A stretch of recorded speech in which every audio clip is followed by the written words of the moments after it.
everyone. We're back with the second episode of Women in Work, Why It Matters, a podcast brought to you by the International Center for Research on Women and Feminism in India.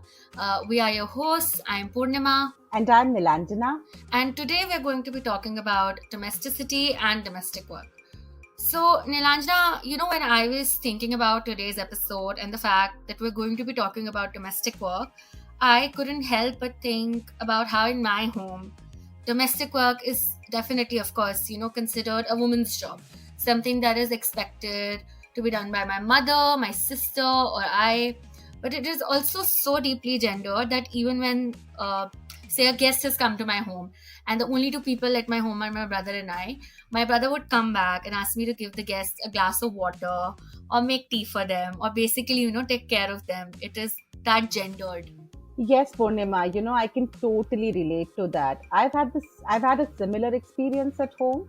And interestingly, despite my mother being a full-time working woman in the sense that she used to go out to office every day, she had the exclusive responsibility of household work. So we had a domestic worker, but the responsibility of supervision was always with my mother, not with any other person in the household. And, sometimes I would talk to Didi, who was my domestic worker, our domestic worker, and Didi would say that, interestingly, she would do this paid work in different households, but she would have to go home and do the same work, which is unpaid, in her own household. And she had small children, and sometimes because of the work she did outside, she wouldn't have time to really care for her children. And despite that, in her own household, she was expected to do everything and take care of children, take care of the household. So I think it's a very, very important topic that we are discussing today. And we know that for generations, domestic work and care work within the household, which is usually unpaid, has been the responsibility of women and girls. This leads to double burden, exhaustion, ill health, and inability to join paid employment. Those households that can afford it do employ paid domestic workers, but such domestic workers are typically women from socially and economically marginalized groups who are paid a pittance and work under vulnerable conditions. And the pandemic especially has had a major impact on households and domestic workers. With no domestic help, many women have been multitasking between managing work from home and household chores and care responsibilities. Meanwhile, domestic workers were among the worst affected, both economically and socially, with some facing stigma, losing their income for months, and others dismissed from employment altogether. So in today's episode, in fact, we're going to be exploring the link between domesticity and domestic work. And joining us today is a very special guest. Yes. We have today with us Mubashira Zaidi, and I'm really, really excited to introduce her. So Mubashira is a research fellow at the Institute of Social Studies Trust, ISST. In her research capacity, Mubashira has contributed to research and analysis in the area of women's economic empowerment, women's work, and women's struggles and women's claims-making processes. She's also a doctoral student at the Humboldt University of Berlin, Germany, where she's exploring the existential meaning and value of work for women in the informal sector. Mubashira has a master's degree in social work from the Tata Institute of Social Sciences, Mumbai. So, welcome, Mubashira. We are really excited to have you here with us. Thanks a lot, Nilanjana and Purnima. I'm quite honored to be here. In fact, I'm on such an important conversation that we're going to have today. Thanks. We're so excited to be talking to you today, Mubashira. So I think with this, we should start the episode. So in our last episode, we talked quite a lot about paid and unpaid work. And I think that's how I would like to start our discussion today as well. So Mubashira, how do you think women negotiate paid and unpaid work? And what role do domestic workers play in that? We've also heard about time poverty, how double burdens, etc., leave women with no time for leisure. Can we unpack this a little more as well? For this, we actually need to understand that the reality of most of the women in the informal sector in India is that they work in economic distress. The stories that you were talking about your life reflects that. And they have very few and limited decent paid work opportunities available to them. Majority of women are found in work that is known as low skilled or unskilled, precarious forms of work with very poor working conditions.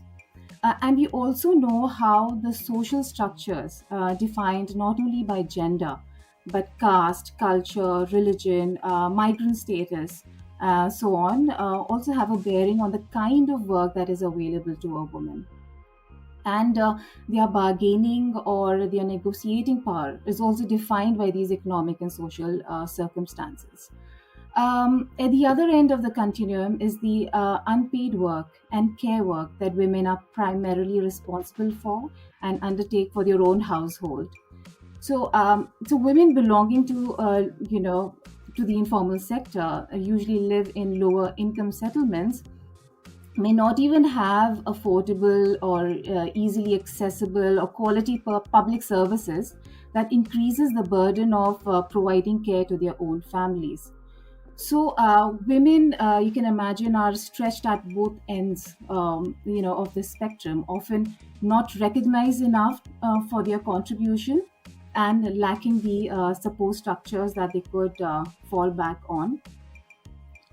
Domestic workers have played a key role in bringing some relief to women who work, who belong to the middle class or the upper classes, and it has introduced care work as a commodified service. With the coming of domestic workers, and increasingly we see more and more women joining this sector, there is a shift from care as unpaid labor within the family home, or to paid labor being offered by families, especially in middle and upper income classes in urban areas. Time poverty, yes, is a measure, that represents the extent of work undertaken by an individual in a day, or different activities across different seasons. And we see that, so if there is high time poverty, it would mean that there is hardly any time to rest uninterrupted, or if there there is no discretionary time for yourself, which naturally has implications for a person's well-being, resulting in lasting health impacts. It becomes quite real for women in the informal sector, and especially for instance, in the case of domestic workers, where there are low wages and women have to do many more households to earn a certain income, and have also to perform their own unpaid tasks in their families. Time poverty is high, and in our research at ISST, we have seen that women express a lot of physical and mental stress around that. But there's also another thing that we realized in our research, is that there is a common belief, and women are also party to that belief in seeing themselves as having unlimited resources or time, and driven by love and care, for instance. So they think that they can do each and every task that comes their way, whether it's paid work or unpaid work, and we call that time stretching or resource stretching. So time poverty, although an important measure, it does not capture certain qualitative or subjective implications that the burden may have. Another instance is there is, when women perform tasks, whether paid or unpaid, there is a lot of overlapping of other activities. You're watching over the child as well as cooking. It is labor intensive, so it does not have that function or principle of economies of scale. There is, it's limited by, you cannot be mobile when you're working when you're doing care work. It also has an ambiguous character, in the sense that it has, it can stretch over direct physical care to emotional care. And interestingly, it is also interactive. So the output of this, care provision and care receiver, the output of care is dependent on who is receiving the care and who is giving the care. So it's interactive. Yeah. And that's where you see the difficulty in capturing the experiences of domestic work domestic workers experience in other people's home and in their own home. I know, Mubashira. I think you made some really important reflections, and this brings me to my next question, where I want to look at a little bit into the complex relationship between madams and maids. For example, when you're talking about this act of giving care, and when a paid domestic worker is involved in the act of giving care, then sometimes this relationship extends beyond the pecuniary. Extends beyond just the contractual obligation. And we have read a little bit about that. But even in the other contexts, if you are looking at cleaning, cooking, and the other kinds of domestic service that paid workers are giving, what happens is that there is a relationship of mutual dependency that is created between the madam and the maid. So, for example, often, women in the middle and upper income households, a little part of their time is freed up because of the presence of these care workers, domestic workers. At the same time, for the domestic workers, they also depend a lot on the madams and the employers for support beyond the wages. So, if there is a problem with education of the children or ill health of the family, they often come to the madams for loans or for advances and stuff like that. So, there is a relationship of mutual dependency. There is also a very interesting shared relationship of, let's say, that experience of being primarily responsible for, domestic and care work. So, just like the madams, the maids are also responsible for unpaid domestic work at home in many ways. So, there is that united and shared experience. At the same time, they're divided by class and caste and by an employer and employee relationship. So, just wanted to hear your reflections on this very difficult and complex, relationship and what comes of it. Do these lead to oppressive conditions for the paid domestic workers, or are there other ways of looking at this relationship today? Yeah, in fact, the case study of domestic workers is quite interesting, and we learn a lot from there. It not only I mean, it brings forth not just the social power structures inherent in gender, but the domestic work sector. I mean, it's, we know it's feminized, but it also throws open myriad other conflictual social relations of class, caste, migrant status, and even it, I mean, it also questions the private sphere, as how the capitalists view the home as a private sphere, and no market transactions happening there. So it brings into question a lot of such relations. Now, the women of the household, the madams, mostly play a key role of protecting certain boundaries or intimate spaces of the house. And the tools that are employed to have a relation with the domestic workers, or in a way control the domestic workers to in accessing these spaces, are these very these relations of class, caste, religious positions, or perceptions of purity and impurities. Whether domestic workers are hygienic enough, or are they carrying dirt or viruses. So the ideologies of being feminine, or domesticity, or around care work that the women of the household hold, has been crucial in shaping the interactions with the domestic workers, and experience of the domestic workers, or even access to work.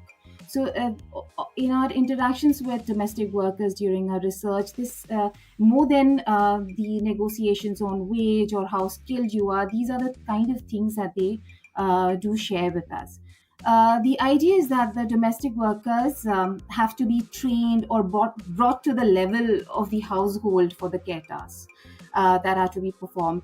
But the complex thing is, I mean, it has to remain in certain boundaries. It is. Although the care tasks have to be performed in a way that the women in the household want, but there is still a certain distance that has to be maintained between the women of the household and the domestic worker, who is seen as a foreign person, and women of the household are the domestic, or belonging to the private space. So, as the female subjects of the house, I mean, they're responsible for the aesthetic and cultural social reproduction based on their social status.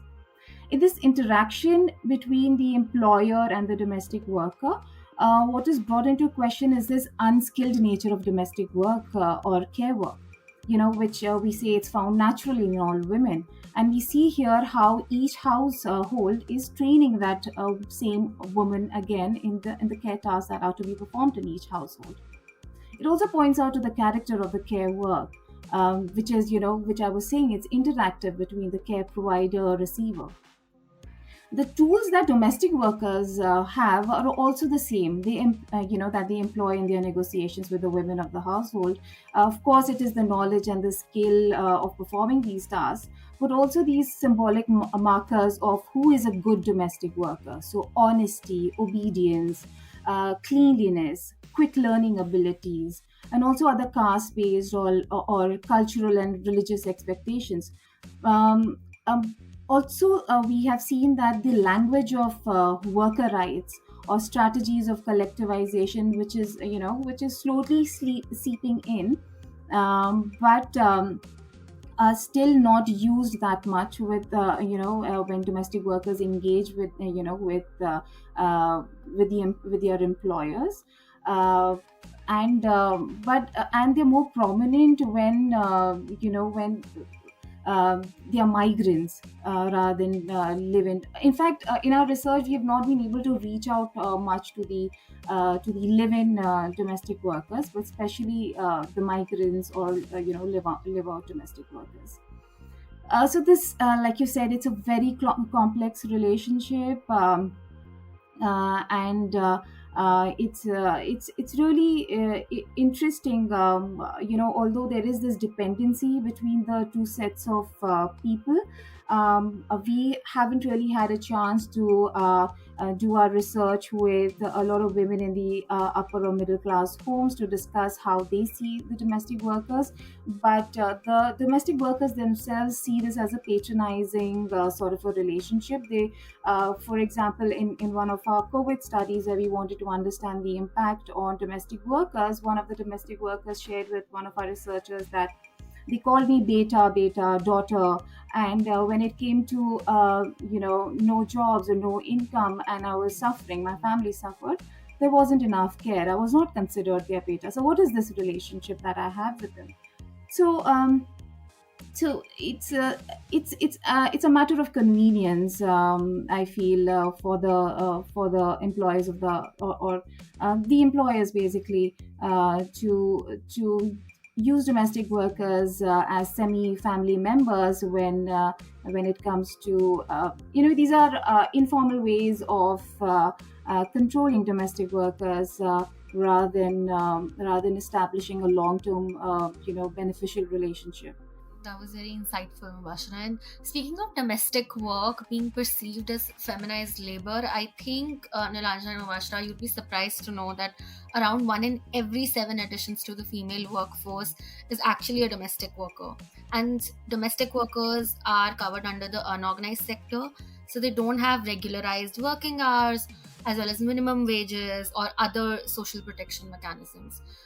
The COVID-19 pandemic, keeping in mind how devastating it has been for a lot of communities, what has been the impact of the pandemic, especially on domestic workers? We know there was widespread loss of jobs and income. In case of live-in workers, there was less impact on jobs, and those women who had fewer care responsibilities at home those households who could accommodate them did employ them as live-in workers, but on the same income, on the same salary. But during the lockdown, we saw that although domestic workers were out of job and maybe the time poverty would have lessened in their case, but since they were not covered by any social welfare board, they had absolutely no income from the state to fall back on. They had to, many of them were migrant workers and did not have the kind of documents needed to access food from PDS. And because of the digital divide, they did not they were not very comfortable applying, using e-mechanisms to access food. So and since women are primarily responsible for nourishing children or providing food in the family, they were the ones who were going out to collect food. Also because the amount of violence that the men were facing there was police harassment during the lockdown, so women were basically going out there and accessing food, or collecting food for the family. So that work had definitely increased for women. um, we we also saw that many of the workers decided to migrate back to their villages, because at least there they could access the PDS system, or there was Manrega. But in our research, we also heard many women saying that we do not have anything in the villages also. I mean, we don't have a house, we don't have a land. And so while many migrants decided to leave, some of the domestic workers said, we do not have anything to go back to, so we'll have to stay here. And were in debt, and they're still continuing to pay their to pay off their debts. What has come out of this is that there is, because we know that mobilizing domestic workers and collectivizing them has been a huge challenge for the women's movement. And there was this realization that we could those women who were connected to NGOs and collectives did receive help. So there was this realization that while we do not have state support, in comparison to, say, construction worker women who did receive cash transfers, there was some benefit in collectivizing and becoming a member of different organizations who were helping out domestic workers. So at least there was some realization to that effect. We also and those women who have continued to now who have come back as domestic workers, or who are already working there, also faced this additional stigma of being carriers of virus or disease, and that they were living in dirty settlements, or not and putting themselves at risk, rather than they were not perceived as the ones who were at risk going to different households, but they were seen as people who were bringing risk to their employers. So that realization also became strong, that the employers, so this relationship of dependency could not be, it shattered that dependency, that my madams will help me when I'm in crisis. That was also shattered, that because there were these the social distancing practices, and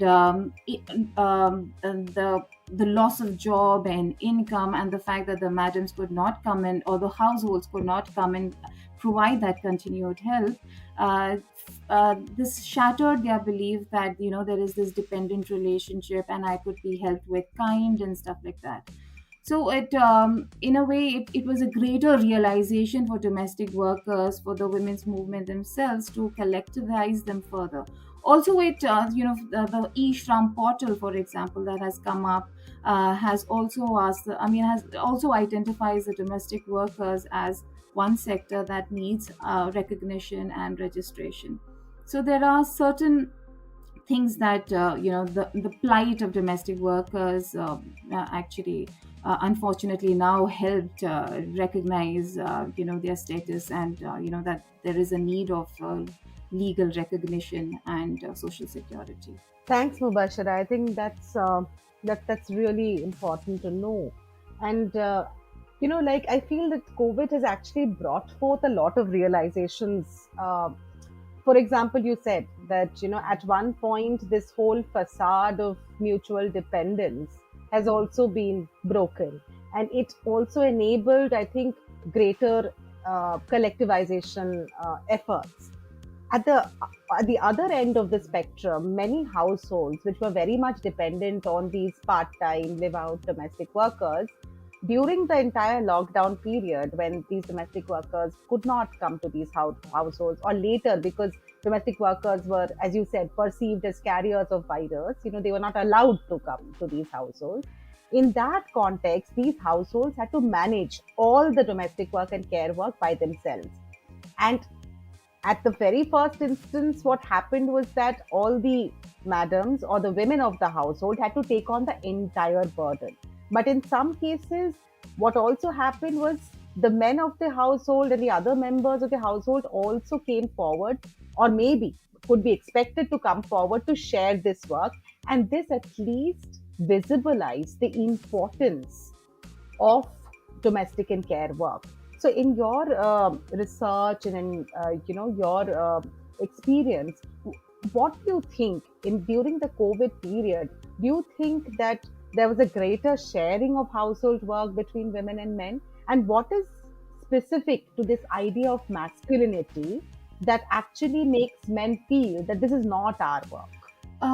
In our earlier research, where we try to understand how do women balance paid and unpaid care work, although this was prior to COVID, but in situations where women are not available or are burdened with care, and there are certain care tasks that have to be achieved, we did this in both urban settlements and as well as rural areas to understand what happens when women decide to do paid work outside their families. So how, to see if there is a change in social organization of care within the household.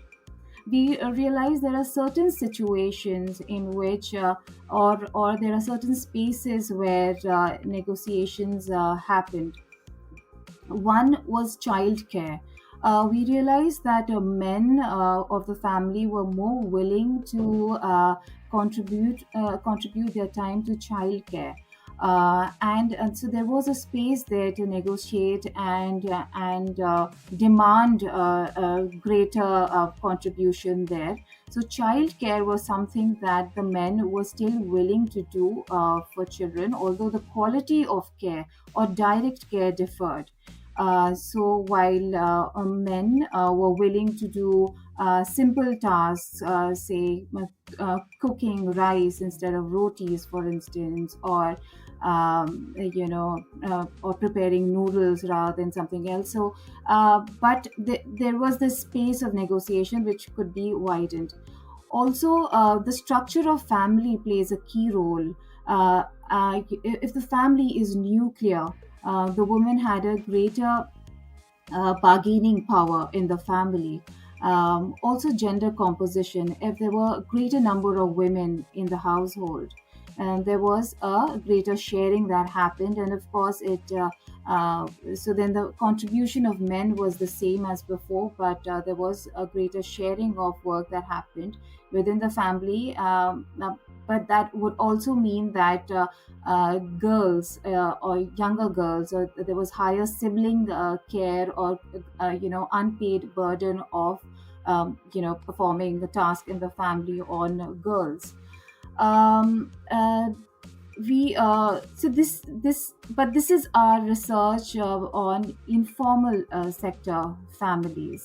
I assume there will be similar practices in the middle classes, and anecdotes are what we understand from our interaction with domestic workers and our own observations is that there is a higher expenditure that is being done on appliances, or to save to save labor of women.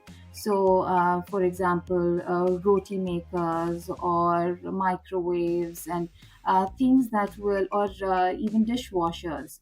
There was an increase of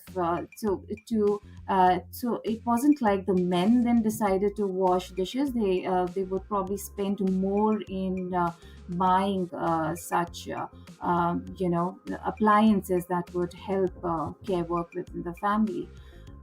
So these were the kind of changes we did see.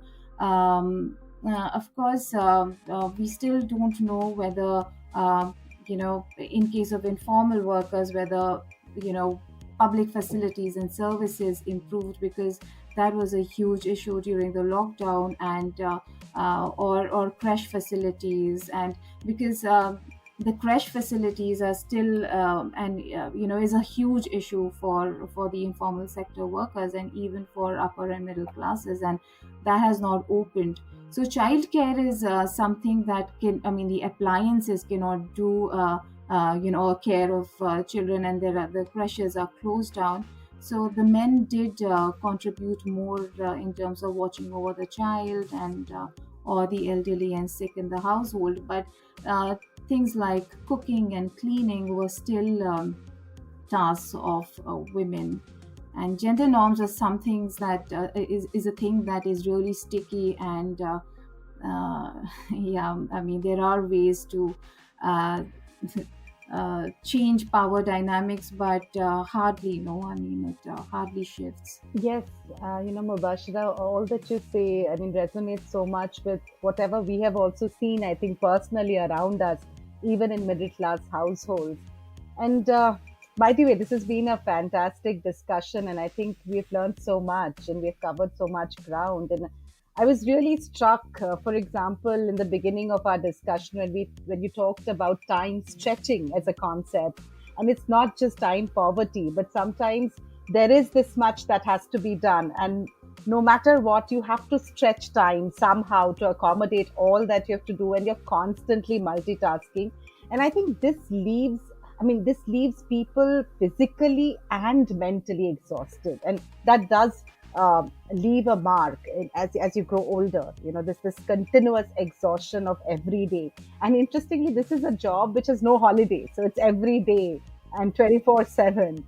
So I think that is a very, very important point that you touched upon. And I was also thinking about the discussion we had on this very complex relationship between madams and maids, and contrary to how we look at domestic work as something that women are born to do. They naturally learn. I mean, the moment they are born, they actually know how to cook, how to care, and something very internal and very essential to womanhood. So, but if we see how there is a training that has to be done of domestic workers in middle class households, this fact itself contradicts this sort of this belief. And we know that how this training plays a very important role, not only in creating certain kinds of skills, but also in manufacturing a certain level of obedience, in manufacturing a certain body language, and also manufacturing the distance that one has to maintain, right? How domestic workers need to keep themselves somewhere distant from certain spaces. So yes, they are a part of the household, yet they are not really family. They are semi-family, which, as you said, is in a way an informal way of controlling domestic workers. So you want them to feel like family so that they do everything lovingly. At the same time, you also want they are not part of the intimate circle. And that distance has to be maintained, not only because they're employees, but also because they come from very different social locations. Their caste, their class positions are very, very different.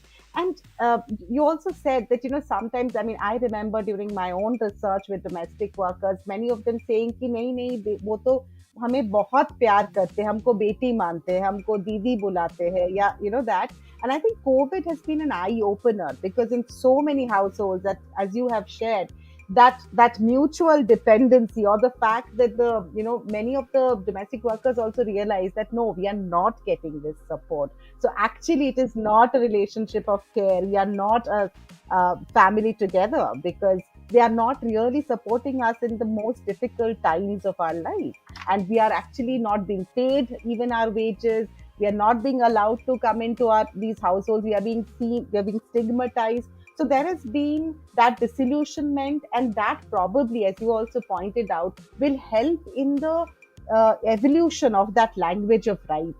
It is precisely this notion of being part of an intimate circle which sometimes prevents this articulation of the language of rights. कि नहीं, वो तो हमारे अपने हैं, तो हम कैसे राइट्स लैंग्वेज कैसे लाए वहां पे, कैसे बोले कि ये हमारा अधिकार है.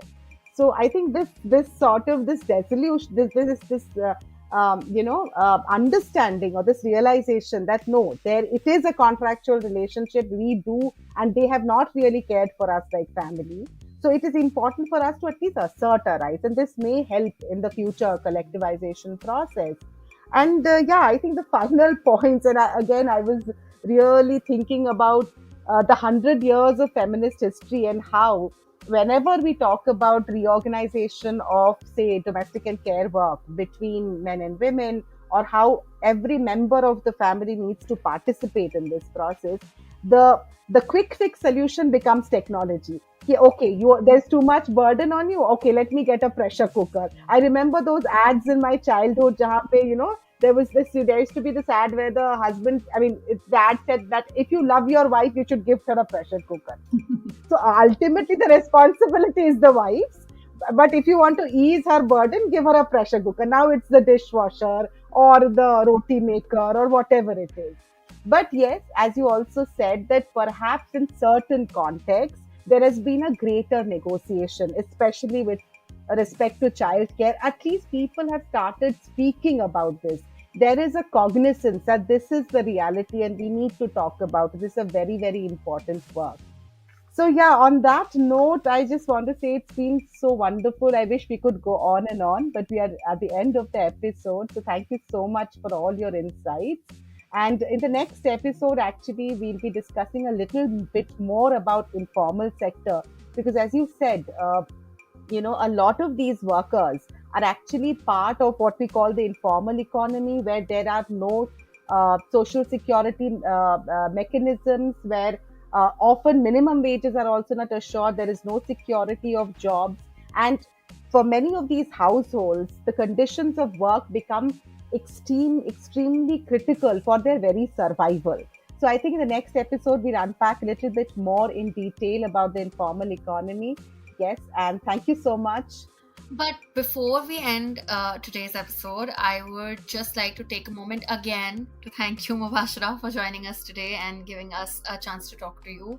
It was so great talking to you. And since you shared such interesting details about your work, I just wanted to give our listeners a chance to go and find more about the very important work that you do.